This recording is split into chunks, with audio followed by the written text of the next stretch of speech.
In recent weeks, there have been a lot of controversy surrounding the countries of Haiti and the Dominican Republic. This controversy, it seems to be based in immigration, mostly in direction from Haiti to the Dominican Republic, and the immigration reform program that have been put into place in the Dominican Republic. I am a Dominican national, but I am also a humanist, and I will try to make a video as truthful and as intellectually honest as I can, stating the truth about this conflict so my viewers and the rest of the world can have a different perspective about this problem. The conflict that you have been seeing lately is true that is based in immigration, but that is not the whole truth. The truth is buried in hundreds of years of history between these two countries. Allow me to elaborate. The country of Haiti occupies more or less a third of an island called Hispaniola in the middle of the Caribbean. Before the discovery of the New World, the island of Hispaniola was occupied by a peaceful indigenous group called the Taínos, descendant of the Arawaks, originally from South America. They were practically wiped out by the Spaniards who came here.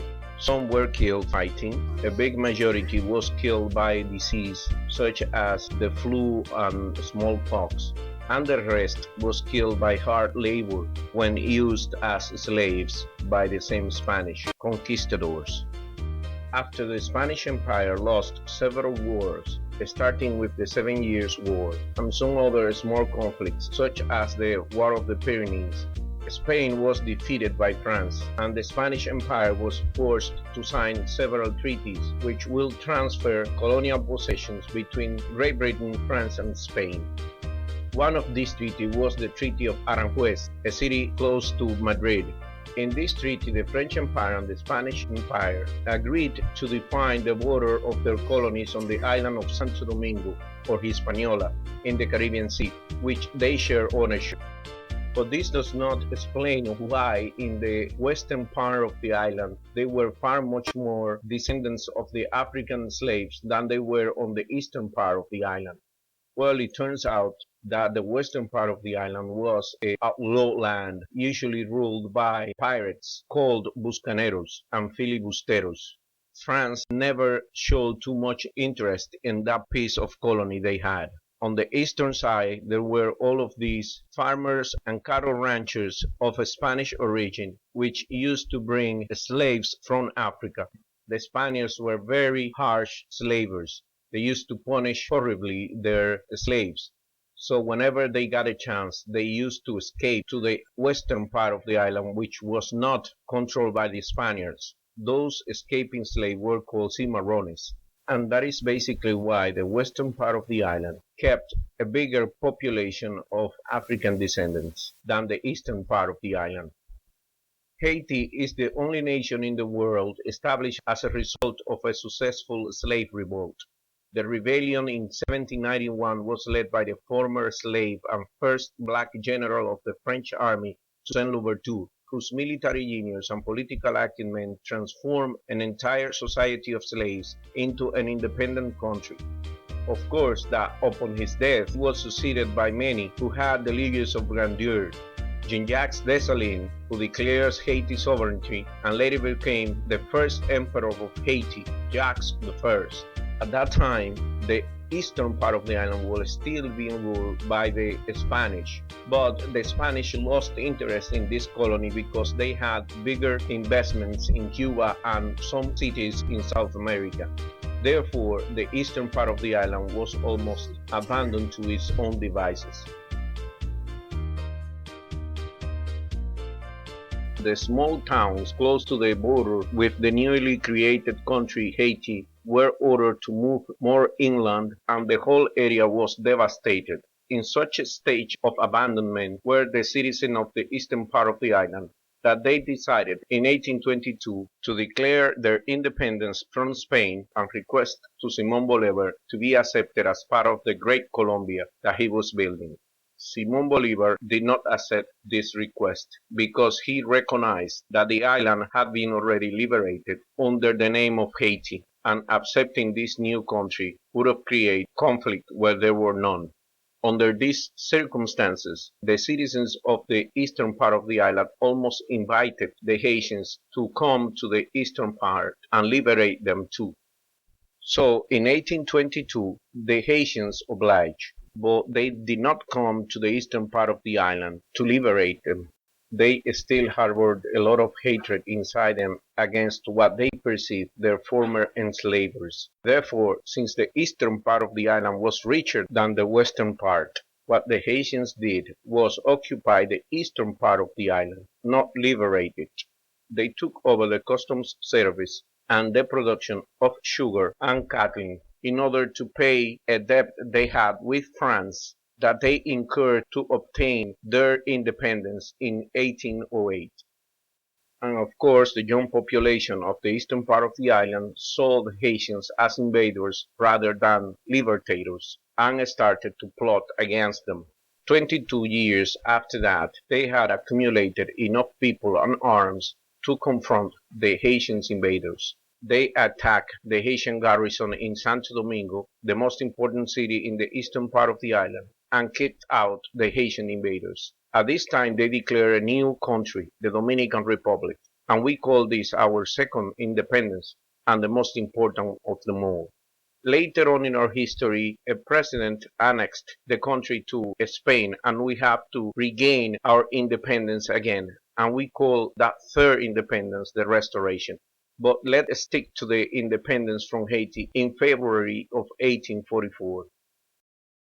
The Haitian government tried to regain control of the island once more, and since 1844 invaded the Dominican Republic in many occasions and lost in all of them. So as you can see, the animosity between these two countries goes far, far back in history. After the independence from Haiti, the Dominican Republic embraced a democratic constitution based on the Declaration of Human Rights by the French after the Revolution.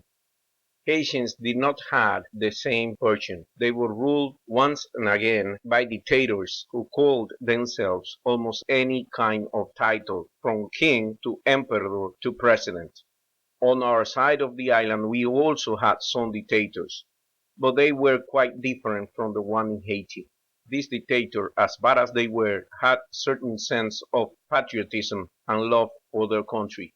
Therefore, there was not too much pillage. The Haitian on the other side of the island did not have the luck, and every time a new governor took over the Haitians, they pillaged it to the extent that today Haiti is a country far more poor than the Dominican Republic. Don't get me wrong, Dominican Republic is poor too, but not a failed state as Haiti has been labeled many times in the past. Between these two countries happens the same thing going on between the United States and its immigrants, for instance, Mexicans and Dominicans. They go to the US for opportunities, and the United States get cheap labor. Haitians come to the Dominican Republic for opportunities. The Dominican Republic gets cheap labor for its agriculture and construction industry. And many of them are illegal and without any documents. Because although in the United States they have illegals, most of the people who are illegally in the United States have their documents from their countries of origin. But the Haitians that are illegal in the Dominican Republic do not have any documents with them. And their country has historically denied documents to these nationals. So although they are Haitians, they do not have any document to prove it. And of course, being illegal in the Dominican Republic, they do not have any document either to prove that they are Dominicans. And the amount of Haitian nationals who has crossed the border has become a serious threat to Dominican instability. Because of the loss of jobs, many Dominicans are angry and want their government to take action. Also, the international community, which knows that in Haiti there is no way that the government can take these people or given any document, dishonestly pressured the Dominican Republic to provide documentation to these people and also to receive them and not deport them. So on one side you have a country that is a failed state with bad government, corrupt government, with a lot of people, a lot of hunger, and the vast majority of its citizens in extreme poverty. And on the other side, you have another country fighting to get out of poverty with a lot of unemployed people and also with many in the side of the extreme poverty, but with the big difference that it has working institution. It is not a failed state. And the international community sees this as the only solution to the Haitian problem, to use the Dominican institution to provide a little bit of respite to the Haitian people. Me being a Dominican and also a humanist, would like to help our Haitian brothers and sisters.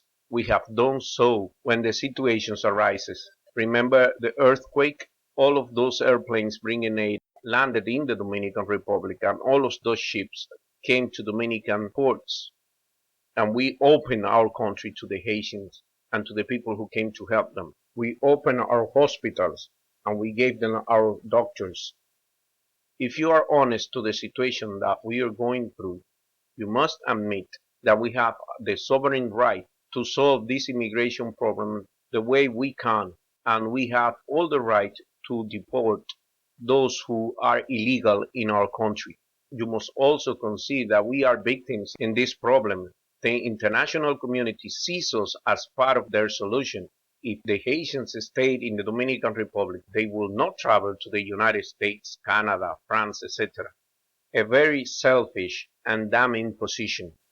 Screw the little countries to save ourselves. And to achieve this what they want, they have to deshumanize us. They call us racist, although we have the same skin color. They say we discriminate poor against the poor. Deshumanizing us just shows what kind of people are the ones who criticize us. And now that you know the truth that Haiti and the Dominican Republic are the big victims of this drama, do you still support the idea that in this whole thing we are the big bad wolf? Thank you for your attention.